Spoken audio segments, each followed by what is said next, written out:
Hello বন্ধুরা, তোমরা সবাই কেমন আছো? আশা করি তোমরা সবাই খুব ভালো আছো। আর আমিও আছি বেশ। আর এখন ঘড়ির কাঁটায় বাজে 11টা 10। আর এই দেখো, আমি স্নান সেরে নিয়েছি। আর সকালের যত রকম কাজ ছিল, মানে সকালের আশিবাসি কাজগুলো, ওগুলো সব সেরে নিয়েছি। আর স্নান করে পুজোও করে নিলাম, দিয়ে চলে আসলাম রান্নাঘরে। এখন রান্না বান্না শুরু করে দেবো। আজকে কিন্তু রবিবার, আর রবিবারের স্পেশাল মেনু বলতে কিছুই সেরকম নেই। আজকে নিয়ে এসেছে শিঙি মাছ, আর শিঙি মাছটা রান্না করব গোলমরিচ দিয়ে। ভালো লাগে না গোলমরিচ দিয়ে? আর কি বলো তো, সত্যি কথা বলতে কি, রবিবারের দিন শিঙি মাছ কিংবা ছোট মাছ খেতে ভালো লাগে না, কিন্তু তোমাদের দাদাভাই তো বলছে না, আজকে শিঙি মাছই খাবো, গোলমরিচ দিয়ে করবে, তাতে ফের মানে রুগী মানুষের মতো। তো ওইভাবেই করব, কিন্তু খেতে ভালো বলো, রক্ত হয় শরীরে। আর এই মাছ তো অনেকক্ষণ জীবিত থাকে, এই দেখো তেলে দেওয়ার পরেও নড়ে উঠছে। আর একবার তো আমাদের জ্যান্ত মাছ নিয়ে এসেছিলো, তো বালতির মধ্যে রেখেছি, ওই মাছ এইদিকে ওইদিকে চারিদিকে ছড়িয়ে বেড়াচ্ছিল। তো এরপর থেকে আমাদের নিয়ে আসলে কি, বাজার থেকে কেটেই নিয়ে আসে ওই মাছ। বাপরে, মারা খুব মুশকিল। আর এই দেখো, গোলমরিচ খুঁজতে লেগেছি। গোলমরিচ অল্প আছে, আর গোলমরিচ কি আমি ভালো করেই রেখেছি কৌটার ভিতরে ভরে, কেননা গোলমরিচ বলে হারালে 12 বছর দুঃখ কষ্ট বাড়ে। আগেকার দিনের দিদা ঠাম্মারা এইসব কথাগুলো বলতো। জানি এই আধুনিক জীবনে এই সব কথাগুলো কুসংস্কার, কিন্তু কিছু কিছু কথা থাকে না, আমরা মনে হয় এই নিয়মগুলো করলে সংসারের জন্য মঙ্গল হবে, তাই জন্যই আমরা এই নিয়মগুলো করে থাকি। তো যাই হোক, এই দেখো মাছটা আমার ভাজা হয়ে গেল। আর এগুলো মাছকে বেশি ভাজলে কি গুণাগুণ নষ্ট হয়ে যাবে, তাই এপিট ওপুট করে ভেজে নিলাম। তারপরে কাঁচা কলা দেব, আলু দেব, আর কাঁচা লঙ্কা চিড়ে, আর জিরে, আদা বাটা, আর গোলমরিচ বাটা, ব্যাস এই দিয়ে পাতলা ঝোল করব শিঙি মাছের।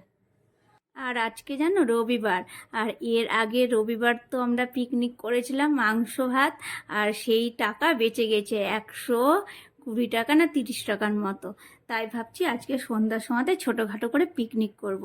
তো এই টাকাতে তো সেরকম কিছু হবে না, তো আমরা ভাবছি মুড়ি, তারপরে তোমার চপ, এই সব শুকনা খাবার, আর কফি, এই সবের পিকনিক হবে। সবাই মিলে একসঙ্গে আড্ডা মারবো, বেশ ভালো হবে। যেহেতু মাছটা লাইট করে রান্না করছি, তাই ভাবছি আলু ফুলকপির তরকারি করব, একটু রিচ করে, খেতে বেশ ভালো লাগবে। আর আজকে তো রবিবার, কিন্তু ছোট মাছ, কোনো রবিবার ছোট মাছ, কোনো রবিবার বড় মাছ, আর কোনো রবিবার আবার মাংস। বলো, এইভাবেই তো সংসার, এইভাবেই চলে যাবে সব কিছু। আর এই দেখো, টুকটুক করে কিন্তু আমার রান্নাটা প্রায় হয়েও আসলো। আর এই দেখো, মাছের ঝোলে জল দিয়ে দিলাম, এটা এখন ফুটে উঠবে। তারপরে দিয়ে দেবো মাছ, দিয়ে ঢাকা চাপা দিয়ে রেখে দেবো। তারপরে কিছুক্ষণ আবার ফুটে উঠবে, তারপরে মাছের ঝোলটা নামিয়ে নিব। তারপরে আমি ফুলকপির তরকারি করব, আর ফুলকপি দিয়ে, মটরশুঁটি দিয়ে, আর এখনকার ফুলকপিতে ভাবছি আজকে পেঁয়াজ টিয়াজ দিয়ে রান্না করব। কেন বলো তো, অনেক পুরনো হয়ে গেল ফুলকপি। এই তো শীতকাল যাই যাই, এরকম না? শীতকালকে তো খুব বলি কষ্ট কষ্ট, খুব শীত পড়লে, কিন্তু শীতকালে কি বলো তো, রান্না করে মজা। আর গরমের দিনে কিন্তু গ্যাসের কাছে আসতেই ইচ্ছা করে না, মনে হয় না কি একটা কিছু করে রান্না তো করতেই হবে, না তো পেটে কি চালান করব। আর একটা কিছু করে রেখে দিই কিন্তু। আর শীতের দিনে মনে হয় দুটা তিনটাও যদি পদ করে নিই না, তাও কিছু মনে হয় না রান্না করতে। এই যে বাসন মাজতে একটু কষ্ট শীতের দিনে, আর ঘর মুছা কাপড় কাচা, কিন্তু আমাকে ভালো লাগে না জানো শীতকাল, গরমকালই ভালো লাগে, কিন্তু বেশি গরম পড়লে আবার একটু কষ্ট হয়। আর এই দেখো, সব কাজ হয়ে গেল। তো আমি এখন সব কাজ কি, গ্যাস মুছা হয়নি, তো গ্যাসটা মুছবো। আর গ্যাসের ওই যে ওয়ালগুলো হয় না, ওই টাইলসগুলো নিয়ে তোমার তেল পড়ে গেছে, তাই ভাবলাম ওটাও একটু ভালো করে মুছে নিই। আর রান্না বান্নার পরে এই কাজগুলো আমি করেই থাকি প্রতিদিন। আর প্রতিদিনটা যদি এইভাবে করে থাকি না, তবে কি নোংরাটা কম হয়।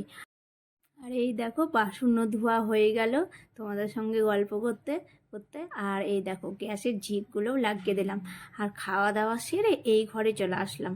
তো এখন কিছুক্ষণ রেস্ট নিব, তারপরে তোমাদের সঙ্গে আবার দেখা হচ্ছে সন্ধ্যার সময়। আর এই দেখো, আমাদের পিকনিক শুরু হয়ে গেছে, এখন চলছে কফি বানানো। আগে মুড়ি খাওয়ার পরে কফিটা হলে ভালো হতো, কিন্তু আমাদের কফিই আগে খাওয়া হলো, তারপরে মুড়ি মাখানো হলো জানো।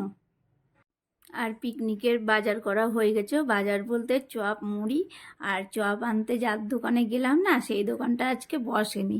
আর চপের সাইজটা যদি দেখতে পাও তোমরা, মানে দেখবেই মটরের ডালের বড়ার মতো ছোট ছোট সাইজ চপ। তো এই নিয়ে পিকনিকটা হলো, কিছু করার নাই, কেননা চপ পেলাম না। যার দোকানে চপ খাবার ইচ্ছা ছিল। তো এই দেখো, এখন আমরা কফিটা আগে খেয়ে নিচ্ছি। উল্টো না, আগে কফি খাচ্ছি। আগে মুড়ি খাওয়ার পরে যদি কফিটা খেতাম তবে ঝাল লাগলেও ভালো লাগে। আর মুড়িটা মারাত্মক ঝাল হয়েছে, লঙ্কা কুচি দেওয়া হয়েছে, পেঁয়াজ কুচি দেওয়া হয়েছে, আর দারুণ টেস্টিও হয়েছে জানো। এই যে সবাই মিলে একসঙ্গে বসে খাবো, তারপরে মাখাবো এইরকম। আর নিজের নিজের বাড়িতে তো একা একা খাই, ওটা যতই ভালো হোক কিন্তু টেস্টটা অতটা লাগে না। আর পিকনিকের জিনিস, ওহো, দারুণ টেস্ট হয়। আর মুড়ি মাখা তো আরও। আর মুড়ি মাখানোর দায়িত্বটা আমার ওপরেই পড়েছিল। তো মুড়িটা মাখিয়ে, আর এই দেখো চপগুলো দেখছে ছোট ছোট সাইজ। তো এটাই এখন সবাই ভাগ করে নিলাম। জীবনে আনন্দ পেতে গেলে এই সব জিনিসগুলো করতে হবে। যেমন ধরো, এই যে আমরা চাঁদা তুলে সবাই মিলে পিকনিক করেছিলাম, আবার টাকা বেঁচে গেছে, আবার পিকনিক করে নিলাম, তাই না? এরকমই তো আমাদের আনন্দ। আর বেশ ভালো লাগলো জানো, সবাই মিলে একসঙ্গে জড়ো হয়ে। তো চলো বন্ধুরা, ভিডিওটা আজকের মতো এতটাই। কালকে আবার দেখা হবে নতুন কোনো ভিডিওই। আর তোমরা সবসময় ভালো থেকো, সুস্থ থেকো। আর আমার ভিডিও ভালো লাগলে লাইক করে দিও, আর সাবস্ক্রাইব করতে তো ভুলবেই না। টাটা।